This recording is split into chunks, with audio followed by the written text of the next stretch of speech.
तो बच्चों अब हम सीखेंगे हमारे सबसे पहले सब टॉपिक के बारे में जिसका नाम है डिफाइनिंग कैरेक्टर।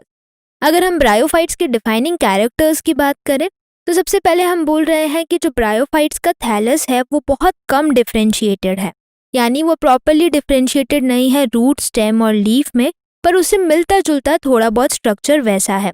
तो इसलिए हम बोल रहे हैं कि जो ब्रायोफाइटिक थैलस है इट इज़ माइल्डली डिफरेंशिएटेड, यानी बहुत कम डिफरेंशिएटेड या डेवलप्ड है।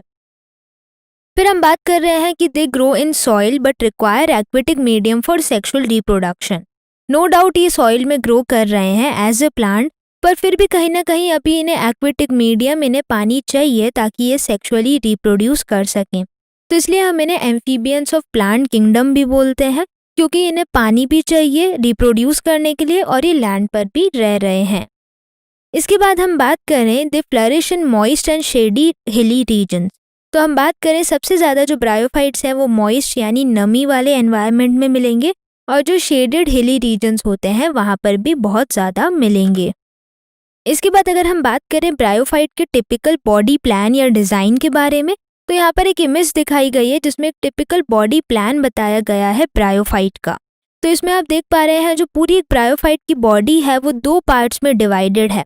जो नीचे वाला पार्ट आपको दिख रहा है उसे हम बोलते हैं गेमीटोफाइट, यानी गेमीट बनाने वाली प्लांट बॉडी, और जो ऊपर वाला पार्ट आपको दिख रहा है उसे हम बोल रहे हैं स्पोरोफाइट, यानी स्पोर्स बनाने वाली प्लांट बॉडी।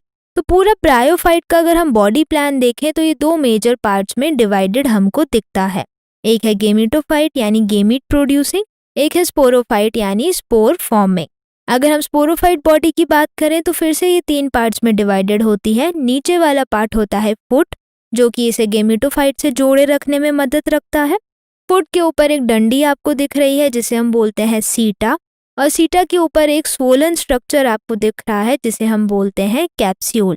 तो जो स्पोरोफाइट है वो यहाँ पर तीन पार्ट्स में डिवाइडेड हमें दिख रहा है। इसी के साथ साथ आप यहाँ इस इमेज में देख पा रहे हैं ये वाला जो रीजन है ये है हमारा गेमीटोफाइट। इसके ऊपर ये जो स्ट्रक्चर ऐसा निकला हुआ है, धागे जैसा स्ट्रक्चर, अगर आप इससे कंपेयर करें तो आप कह सकते हैं कि ये वाला पार्ट है हमारा स्पोरोफाइट। तो हम यहाँ पर ये कह रहे हैं कि जो स्पोरोफाइट है वो गेमीटोफाइट के ऊपर चिपका हुआ है, एज अ पैरासाइट अटैच्ड है। तो sporophyte is parasitic on gametophyte which is haploid in nature and dominant. तो यहाँ पर जो स्पोरोफाइट है वो गेमीटोफाइट पे पैरासाइट की तरह अटैच्ड है और ये हेप्लॉइड नेचर का है और डोमिनेंट है। तो बच्चों इसके बाद अगर हम बात करें इसके सेक्स ऑर्गन्स की, तो हम यहाँ बोलते हैं ब्रायोफाइट्स के सेक्स ऑर्गन मल्टी सेल्यूलर होते हैं। जो मेल सेक्स ऑर्गन है उसे हम बोलते हैं एंथ्रीडियम, प्लूरल में हम इसे बोलते हैं एंथ्रीडिया।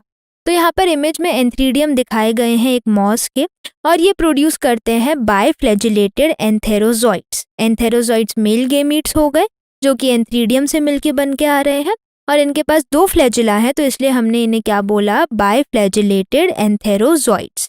इसी तरीके से हम यहाँ पर फीमेल सेक्स ऑर्गन की भी बात करेंगे। फीमेल सेक्स ऑर्गन को हम बोलते हैं आर्चिगोनियम, और ये आर्चिगोनियम में आपको यहाँ लेबलिंग दिख रही है। ये वाला जो है ये है हमारा एग सेल और ये है उसका नेक रीजन। तो यहाँ पर एक आर्चिगोनियम दिखाया गया है जिसमें यहाँ पर हमारे पास एग सेल है और ये है हमारे पास नेक रीजन। तो यहाँ पर हमने बोला कि जो ब्रायोफाइट्स हैं उनके सेक्स ऑर्गन्स मल्टी सेल्यूलर हैं, जिसमें जो मेल सेक्स ऑर्गन है उसे हम बोल रहे हैं एंथ्रीडियम, और जो फीमेल सेक्स ऑर्गन है उसे हम बोल रहे हैं आर्चिगोनियम। तो इसके बाद अगर हम बात करें एक इम्पॉर्टेंट एग्जाम्पल की जिसका नाम है स्फेग्नम। स्फेग्नम एक बहुत इंपॉर्टेंट ब्रायोफाइट है और ये बहुत ज़्यादा मदद करता है हमारे एक प्रोसेस में। हम बोल रहे हैं कि जो स्फेग्नम है वो हमें पीट प्रोवाइड करता है जो कि एज अ फ्यूल बहुत ज़्यादा कंज्यूम किया जाता है, इसलिए हम स्फेग्नम को पीट मॉस के नाम से भी जानते हैं। दूसरा, इसके पास एक बहुत अच्छी प्रॉपर्टी होती है, ये वाटर को बहुत अच्छे से होल्ड करके रखता है, पकड़ के रखता है, और इसी की वजह से, इस प्रॉपर्टी की वजह से हम स्फेग्नम को यूज़ करते हैं लिविंग मटेरियल्स को ट्रांसपोर्ट करने में। तो स्फेग्नम एक तो हमें पीट प्रोवाइड कर रहा है जो कि एज अ फ्यूल कंज्यूम किया जा रहा है, और दूसरा हम बोल रहे हैं स्फेग्नम बहुत ज़्यादा पानी को होल्ड करके रखता है, जिससे इसकी प्रॉपर्टी को यूज़ करके हम लिविंग मटेरियल को आसानी से ट्रांसपोर्ट कर सकते हैं। इसके बाद हम बात करें जो ब्रायोफाइटा है उसे हम दो पार्ट्स में डिवाइड करते हैं। एक है हमारे पास लिवरवर्ट्स और दूसरी तरफ है हमारे पास मॉसेस। तो इन दोनों पार्ट्स यानी लिवर वॉर्ट्स और मॉसिस को हम आगे जाके डिटेल में स्टडी करेंगे।